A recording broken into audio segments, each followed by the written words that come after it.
Welcome back to the channel. In today's video, we are exploring the best AI tools for beginner and how they can make your work faster, easier, and more creative. Here are 5 AI tools for beginners. 1. ChatGPT. A chat-based AI you can use to ask questions, write emails, brainstorm ideas, and learn new topics. It is beginner-friendly because you just type what you need in plain language. 2. Perplexity AI.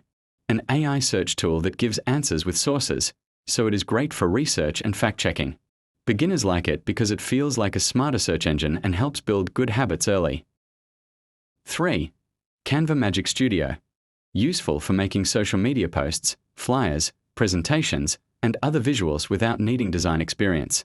It is a good first tool for anyone who wants quick, polished graphics. 4. Grammarly. Helps you improve grammar, spelling, tone, and clarity when writing. It is simple to use and especially helpful for students, job seekers, and anyone writing emails or documents. 5. Google Gemini. A general-purpose AI assistant from Google that works well for explanations, summaries, and everyday productivity. It is beginner-friendly because it fits naturally into tools many people already use. A simple way to start is, use ChatGPT for writing, Perplexity for research, and Canva for visuals. Thanks for watching. Please do well to subscribe, comment, like and share for more information, educative and engaging content.